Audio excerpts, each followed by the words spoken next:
Are you ready? Oh, I'm ready. Are you ready? I'm ready. Are you ready? Let's do this. Let's do this thing, man. The League Podcast. Yeah. Hey guys, how you doing today? You got J and D here with the League Podcast.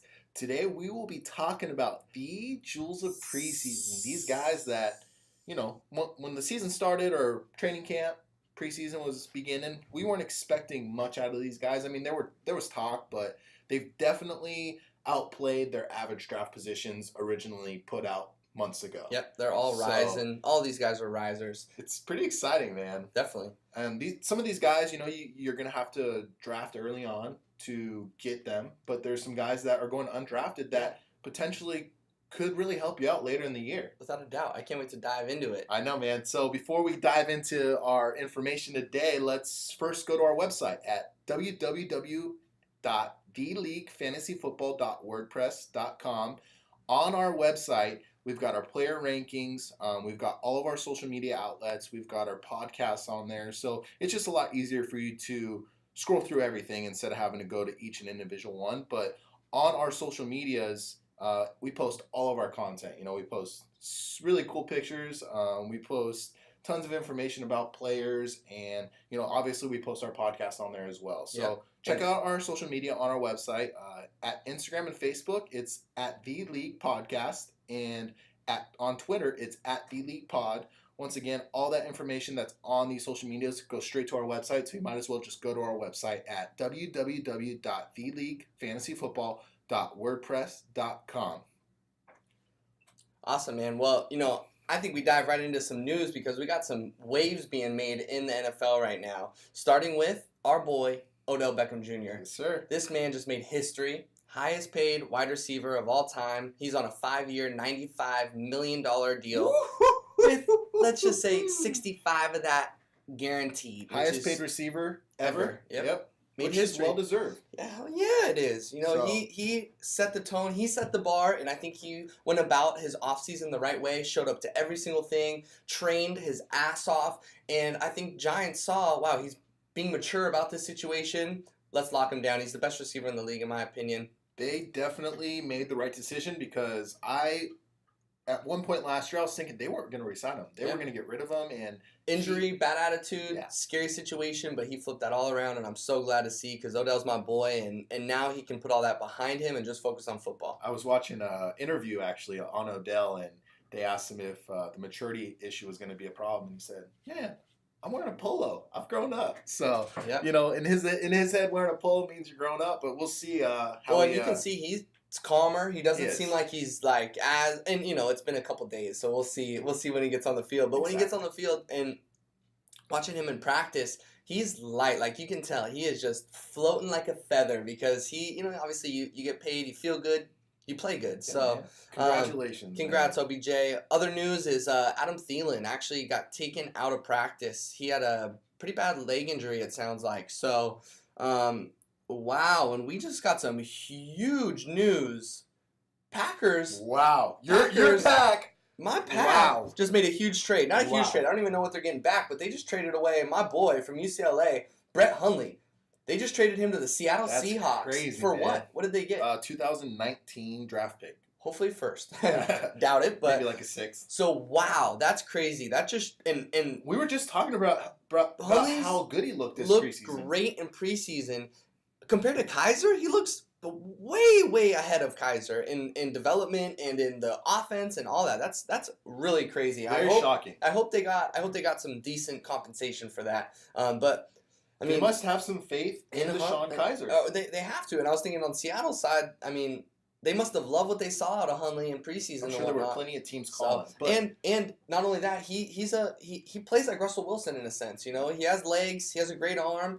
So that's crazy. That is, man. And A-Rod, this shows he's pretty healthy. So go draft him in that second round. Don't be nervous. Don't be nervous, A-Rod, at all. If you're gonna do it, do it.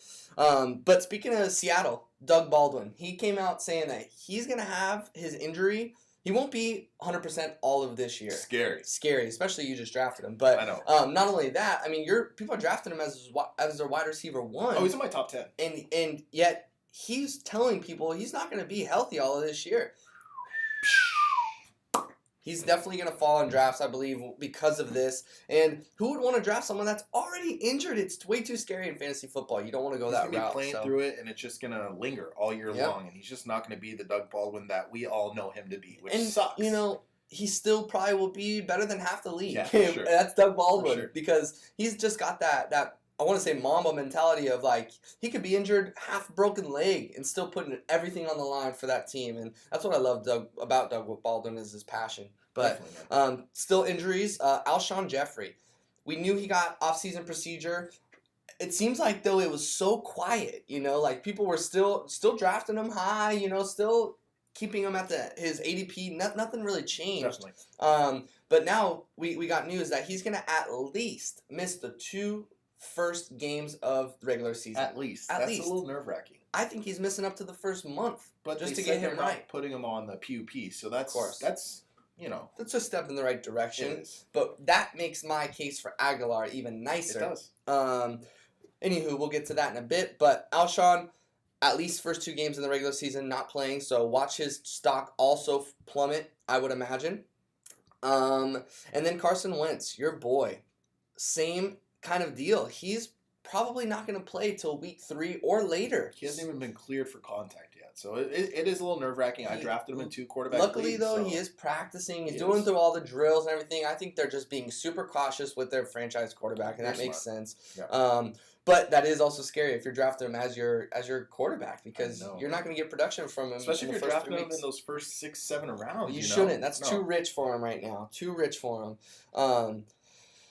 But Marquise Lee as well, man. Oh, brutal news. We just talked about it in our last podcast, hoping that it wasn't a season-ending injury. Sure as shit, it is. Poor guy hurt his knee really bad. I don't know, was it an ACL tear? We'll get more details on it, but he is out for the season, which is super unfortunate. With him going to be that number 1 receiver in that offense this year. So that's definitely a big hit, but then it does open the opportunity for those. They have a plethora of other receivers on that offense. Have so tons of talent. So we'll see how that plays out. Keelan Cole's draft stock rises, obviously. DD, even Chark is maybe look at it. And then Moncrief. So you got all these guys. These guys will possibly be waiver wire pickups down the road once maybe another injury happens, or someone stands way out. Like, what if Dante Moncrief steps up as that number 1 receiver? He's built like one, you know? I've been drafting Keelan Cole in the last round of, like, every draft. And Keelan Cole plays like a number 1 receiver. He may not be built like one, but he plays like one. But that kind of sums up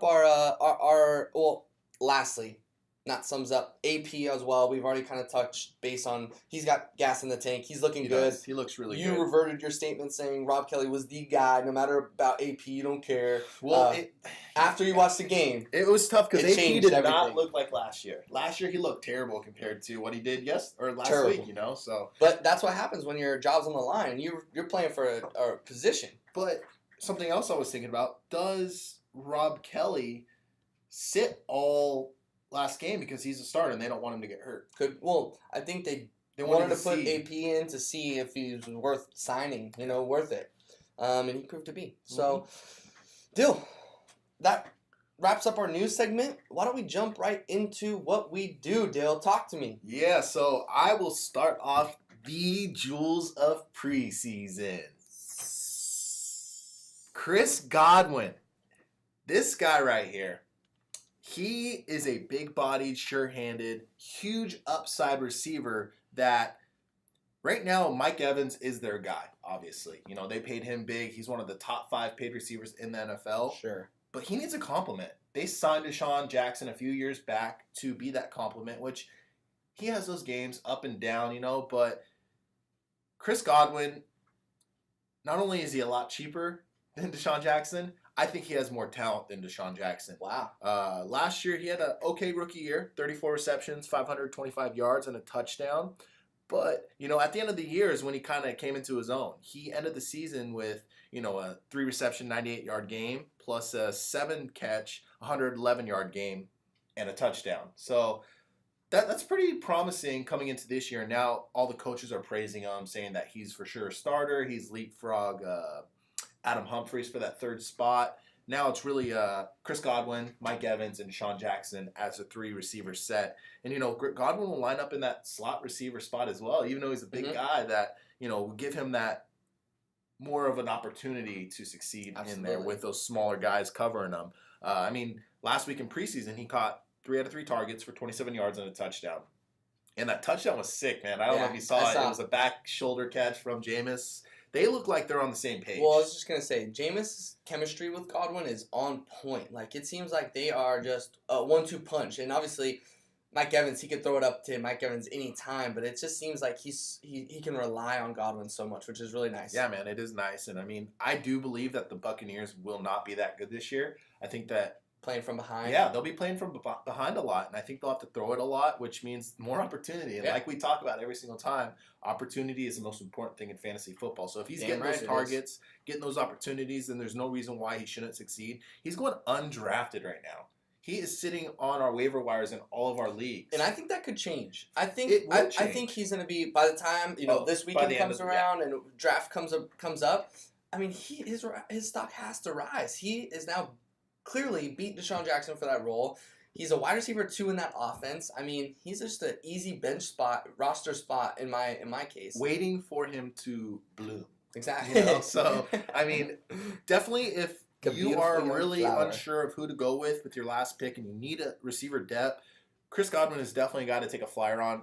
If he doesn't pan out, it's your last pick. You're usually using it on a kicker or whatever, but I do believe that Chris Godwin will end up being, a top 30, top 36 receiver. So if he's out there, you need a receiver depth, like I said, grab him. That kind of transitions to this next receiver. He's also a second-year player. Sure is. He actually is the number 1 guy in this offense, in his offense, I should say, compared to Chris Godwin. So he's got this opportunity to shine, and he could potentially be a wide receiver 1. Oh, yeah. So this is Corey Davis. Yeah. So this guy, obviously, Corey Davis is being drafted around the beginning to end of 6th round. If he falls to you in the 7th, I mean, that's great value. Just because where he's being drafted, obviously, people are high on Corey Davis. So this is not new to anyone. I just want to reiterate the facts that he was drafted as the 5th overall pick last year. Yeah. So he's expected to be that number 1 guy. He's trying to fill that role. And they've had a lot of investments the Titans have trying to fill this number 1 role. They finally got a guy that can. Rashard Matthews coming off injury. He still has a big big role in that offense. Yeah. So it's going to be interesting to see how Rashard Matthews gets involved as well. Not to mention, we know how much we both love Tawon Taylor, So I think with all these weapons, they're going to make stuff happen. But he didn't live up to expectations by any means last year. Injury prone, obviously. He only had 375 yards with no touchdowns. Whereas this year, he has built a huge rapport with Mariota, and it seems that he's the number 1 receiver going into the season. And the size he has, he's easily the best red zone target they have. They have a lot of other talent in that receiving core, but none of them have the skill set and talent that he brings to fill in that number 1 role. Yeah. So I think it's still clear that Mariota and him still have some work to do when it comes to chemistry and timing. I think that whole offense kind of it really does. And, I love Mariota, but he needs to work on his accuracy at the same time, but he also doesn't get help all the time because he's getting a lot of pressure. So, it's going to be interesting to see how it plays out, but he has that down the field ability to just take the top off. Not only take the top off, but he's so big that he can jump over anybody. He has great catching abilities, and I'm super high on Corey Davis, so I just want to reiterate the fact that I wouldn't be scared to take him where he's being taken. If you see him and you're nervous and you're like, I really don't know if I want him as my wide receiver 2. I think he can guarantee you a wide receiver 2 production on a weekly basis. And if he solidifies that number 1 receiving role in that offense, he's going to be a wide receiver 1 on a fantasy team every week because of his touchdown potential and his catch radius. He could catch 6 to 10 balls a game because just of his abilities. So I'm super high on him. Obviously, like I said, there's a lot of mouths to feed in that offense. I wanted to talk about Derrick Henry too, maybe as my guy instead of Corey Davis, but I like that offense. That offense I think is going to be able to run game will open up that passing game, which will open up opportunity for Corey Davis to score those touchdowns. Right. They think they're going up the middle, but they'll just do those play action right over the top, and Corey Davis could jump over everybody. So I really like what that offense is doing. I just think they could, like we said, work on a little more things, but I'm excited to what that offense can bring and what we're going to see out of Corey Davis, because I think he's going to be an exciting guy to watch this year. Yeah, I agree, man. I mean, I do, but I agree to disagree because I'm not taking Corey Davis in any of my drafts. And people are scared to. Yeah, and I'm scared. I look at him sometimes. But I agree with everything you're saying. It's one of those things that I take a lot of running backs early. So if I take a lot of running backs early and I'm hurting for a number one receiver, then he's got that high potential that I can put on my second receiver spot in the 6th round. I'll have 3 running backs and 2 receivers. Exactly. So why are you saying you wouldn't draft him? I haven't, and I've seen him out there, and it's been like falling where I look at him and I'm like, oh, I want to grab him, but I'm scared. That's why I'm here to tell you, don't be scared. All right. Get him. All I right. want you to get him because I promise you he will give you that return, and you're going to regret not investing in him because you're going to be playing against him one week and go, damn, he was sitting right there, and he's putting up 15 to 20 points on me this I should week. have picked him up instead of Pierre Garçon. Exactly. There's going to be guys out there that are, great, maybe consistent, but the upside with Corey Davis is just undoubtedly the best in this ADP. So that's why I'm just, like I said, I just want to let you guys know, don't be scared to take Corey Davis. I'm super confident in him, and he's proven this year he's coming in healthy and ready to do work. He knows what his role needs to be in that offense, so he's going to take full advantage of it. So leading up to another guy that I want to talk about, he is a rookie. All right. Okay. He's also being drafted early, and in my opinion, this guy's being drafted a little rich, like a little early, because of the fact that he's not necessarily the starting guy yet. Podcasts ago, I preached about how Vance Joseph. I watched an interview with Vance Joseph, and he was speaking about Royce Freeman, like he was his biggest fan, and we talked about it too. He drafted him. That's his boy. Royce Freeman is Vance Joseph's boy. He, I think, is a better overall runner than Devontae Booker. But we're talking about a guy who came from Oregon, who's ranked 6th in NCAA history for career rushing yards. Dylan, ranked 6th in NCAA. He's going to go... that's crazy. In college, I loved watching him play. Loved watching him play. Every He year. rushed for 5,621 yards in college. Every year, I'm like, that's he's insane. coming out. He's coming out. He's coming to the draft, and every year he stayed. I'm like, dang, he's staying another year. Loves He's Oregon. balling out again. Yeah. So he's making waves in preseason, obviously. Running like a bat out of hell, calling him Rolls Royce because he's driving like one. I think it's only going to be a matter of time before he gets the bulk of the carries in that backfield.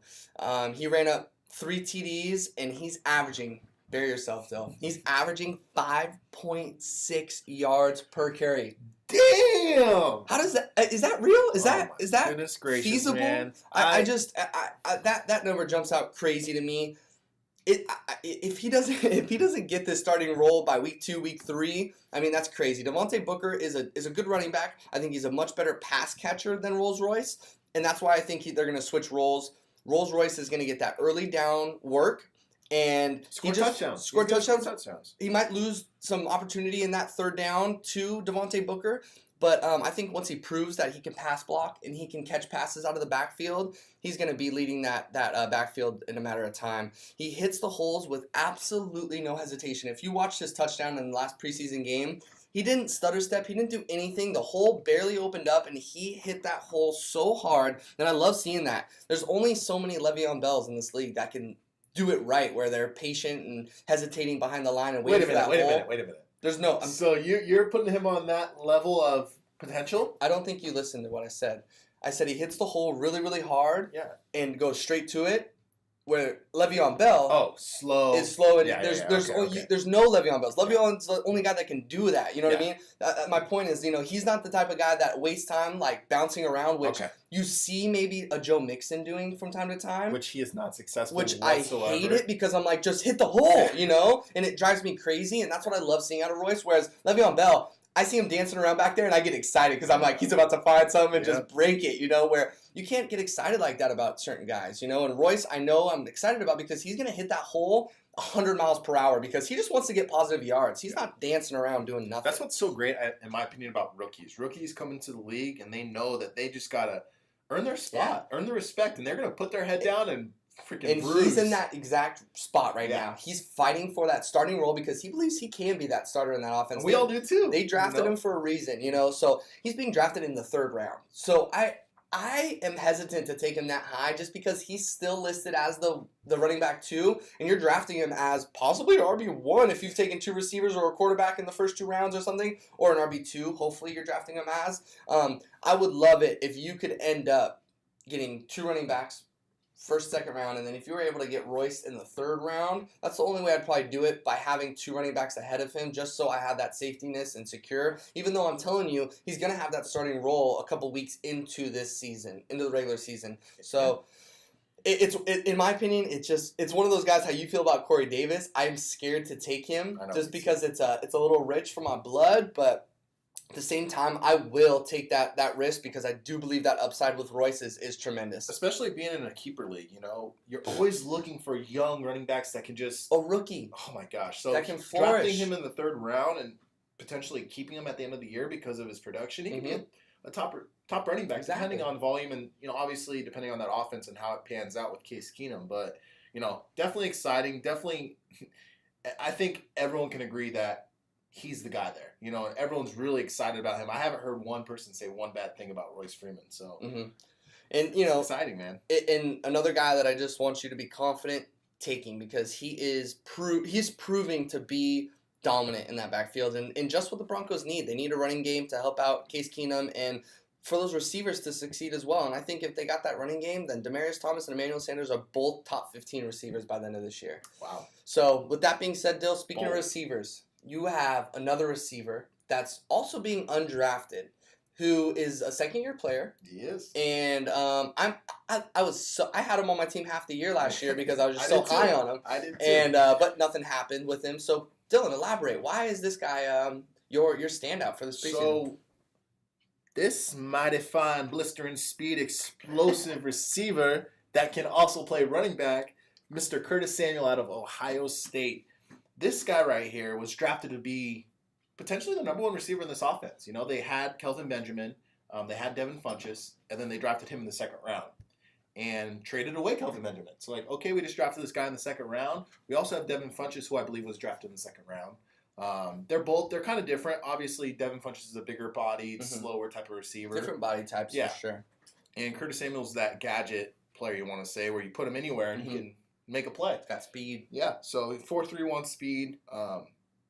Was amazing in college. They played him at running back, receiver, wildcat quarterback, Swiss Army knife. Yeah, Swiss Army knife. And not only that, but he was a 1,000-yard receiver as well. He can catch the ball. He's not just one of those guys that, like a Tavon Austin, who did really well in college because of his athletic ability. I think Curtis Samuels is actually a good receiver, and I think that, he definitely has the potential to be, once again, a guy that you're picking up once the season starts off waivers because of DJ Moore not producing. DJ Moore has not done anything all preseason.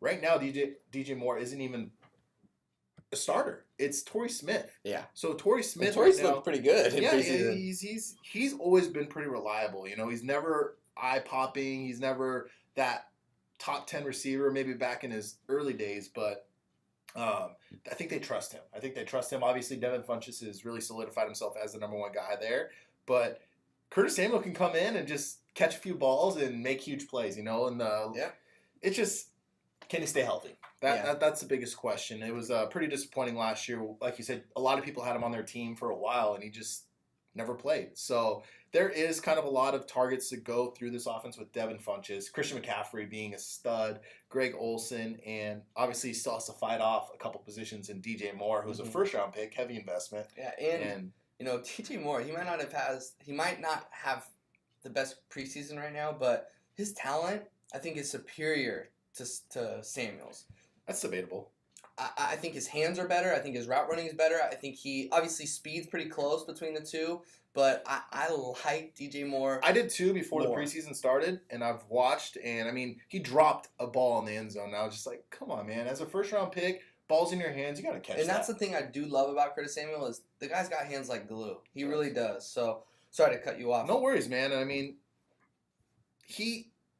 I'm not saying he's gonna be better. I'm not gonna sit here and say that DJ Moore is gonna suck. But what I've seen out of Curtis Samuel this preseason compared to DJ Moore, I've liked him a lot more, and I see a lot of potential in him. Definitely. I see that once again when he touches the ball with that 4.3 speed, he can do anything with it. So I am obviously not drafting him yet, but he's a name to look out for on that waiver wire for that week 2, week 3. If any injury happens, or just Torrey Smith's old and run down and he's not doing anything, they're going to give opportunity to their younger guys. And he just needs a couple. He needs a couple opportunities, and once again, he catches 1 or 2 balls for 50 yards in a game. The next game, they're going to give him more. The next game, they're going to give him more. And he just has to stay healthy and stay on top of it and be consistent. And for he'll be Cam, fine. you know, it's about that chemistry too. So if, like you said, if he can just keep building off game to game, Cam's just going to feel more and more comfortable throwing it his way, you know? And that's where I love Devin Funchess, because he loves that big body. He'll just throw it to Devin Funchess up. So hopefully we get to that point too where Curtis is that guy. And I think he will, you know, definitely look out for him, you know, and in 6 weeks from now, he's going to be in your starting lineup, and I'm going to say, told you so. Bold. Real bold. But yeah, I mean, once again, I am a huge fan of Curtis Samuel. Was last year. Keep an eye on him, Jay. There is a guy that's, you know, I'm pretty shocked that you want to talk about him today. He had an amazing game last week, and He's had an amazing preseason. Yeah. This guy here is being undrafted, and just to kind of speak on, Dylan's done 2 undrafted guys, and this is my now undrafted guy. These guys are going to be crucial and going to be huge. Like Dylan said, 5 weeks down the road or whatnot, these guys are just 1 injury away. They're in offenses that have a lot of mouths to feed, but they're 1 or 2 injuries away from being the hottest waiver wire commodity out there. You know what I mean? So that's why we're mentioning these guys now. So when it comes up, you're already ahead of the game. You're seeing this go on and seeing a possible little injury pop up. Pick one of these guys up, Curtis Samuel. Pick up Chris Godwin. Pick up who I'm going to talk about right now. Maybe not right now. Obviously, when the weeks start to roll, Javon Wims. Rookie out of Chicago Bears. So they have a lot of guys in Chicago you could talk about right now. Anthony Miller. You could talk about Kevin White scoring in preseason. You could talk about Allen Robinson, even though we haven't seen him in preseason. And that also leads me to Taylor Gabriel, who Taylor Gabriel and Allen Robinson already both injury prone, are they not? Kevin White. If we know injury prone, that's him right there, all right? And then you got an Anthony Miller, who's an absolute stud, who I think is going to be a monster in this league. But then I'm looking at this guy, Javon Wims, and I can't believe it. This guy has.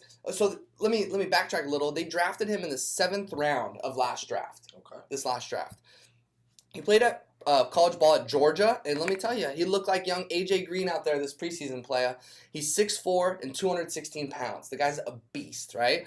The dude can obviously hang with the big boys, and after seeing his catching abilities, I'm extremely confident in him. Unfortunately, this all came about due to opportunity in the preseason because, you know, those guys weren't playing. So coming into the regular season, we're not going to be seeing a lot of him, but that's why I mentioned these injuries. That offense, these receivers are already so injury prone. We could be looking at the middle of the season to Anthony Miller and Wynn starting X and Z. 1-2 Y, punch, Y baby. and Z.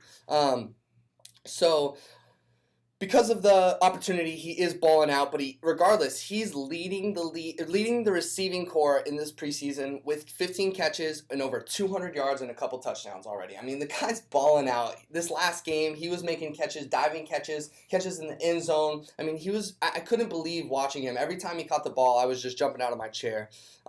He won't be a starter, but like I said, man, 1-2 injuries away from being the hottest waiver wire commodity out there.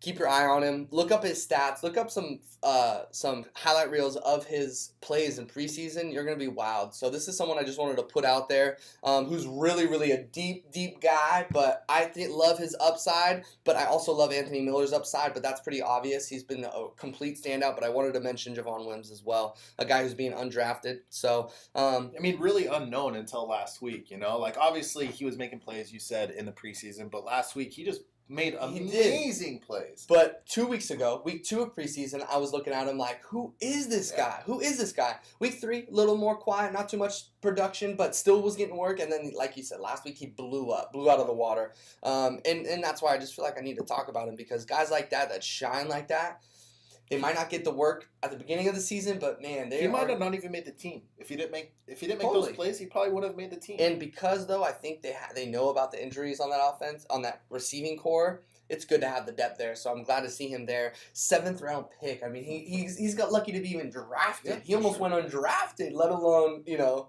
So it's going to be interesting to watch, but I do like Javon Wims. And so what about you, Dill? Who's your last guy? Another guy that's being undrafted as well, but he's coming out of New Orleans. New Orleans. So this guy right here he's been pretty hyped up these last couple weeks, obviously. So he is kind of a no-name guy, but he is known. He's making plays all preseason.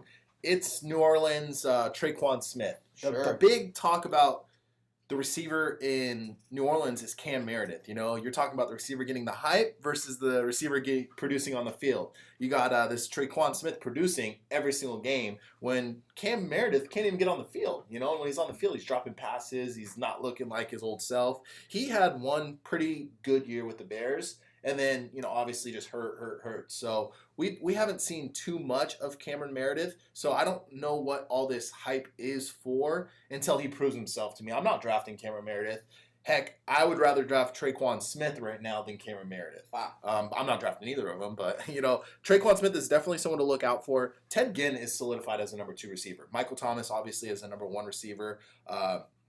Meredith is coming off a serious knee injury, so it's definitely, once again, it's always concerning when someone's coming off a knee injury, running back or receiver, even quarterbacks, with Very so much worrisome. running this day and age, Yeah. This type of league it is now. I know, right? So Cameron Meredith has 48 snaps and 0 catches. And so Sean Payton's talking about how their wide receiver depth chart is written in chalk. So it's easy to erase. It's easy to move around. And Traquan Smith has obviously been not only noticed by all the fans, but the coaches definitely have noticed him as well. He makes catches over the middle, converts screen passes to first downs, and he just has that prototypical look of a Drew Brees receiver. And he's got that Drew Brees effect where Drew Brees can make anyone look good. You take Ted Ginn, who obviously was really, not Meredith. Yeah. Well, Meredith just can't even do anything. He's running with the twos right now. He doesn't even get any playtime with Drew Brees. But Brandon Coleman was released, so they obviously have a little more faith in Cameron Meredith, I guess, than I do. But he hasn't been impressive, but he has the potential. He showed that he can play in this league. Well, we're talking about a guy last year you were through the roof high on. Was it 2 years ago? Meredith? We're talking about Meredith. You were high on Cameron Meredith. I don't know if it was last year or the year before. Probably the year after he balled out, but he hasn't done it in a couple of years. So I'm not. Obviously, he's being drafted decently high for being hurt and not for an unknown. Showing. Yeah, for an unknown. And I'd rather draft someone that balls out in preseason. Like Traquan Smith. It's 11 catches and 147 yards and a touchdown. So he is making a case to be on the field. He's making a case to let him be that third receiver. So the sky's the limit for the guy, especially in a Saints offense with Drew Brees, with a Michael Thomas taking away so much attention, and Alvin Kamara in the backfield, one of the best offensive lines in the league. It's just so much opportunity for this guy to shine with second and third string or corners or safeties or linebackers. He's not going to be covered by these top guys compared to Michael Thomas and all these guys. So double covered Mike. I definitely think that this is a receiver who they did invest, a third-round pick in. So they have high hopes for this guy to, eventually be one of their top guys next to Michael Thomas when, Ted Ginn is done and Cameron Meredith proves that he can't stay healthy and he can't even be on the field and catch a ball. So, keep an eye on Traquan Smith. Keep an eye on Cameron Meredith because obviously if Cameron Meredith can't play, then I think Traquan Smith automatically goes into that third spot. He's already proved that he can, produce on the field. So, once again, Traquan Smith going undrafted, but I have high hopes for him. All these guys that I talked about are all going undrafted. And throughout the year, the way you win a fantasy championship is playing that waiver wire. Damn right picking up those guys that weren't drafted or, injuries happen and they're now a starting player, like you said. They're one injury away from winning you a championship. There's so many years where, like last year, you start out pretty bad, but you got some really good 2 weeks of bad play. But I was just going to mention, it doesn't hurt to start off with 0-2 or an 0-3 record because you have the highest waiver priority, which means any injury, you're just getting the next man up every single time. And I scored and got guys that I played for the rest of my season off of those first 3 weeks of waiver wire pickups.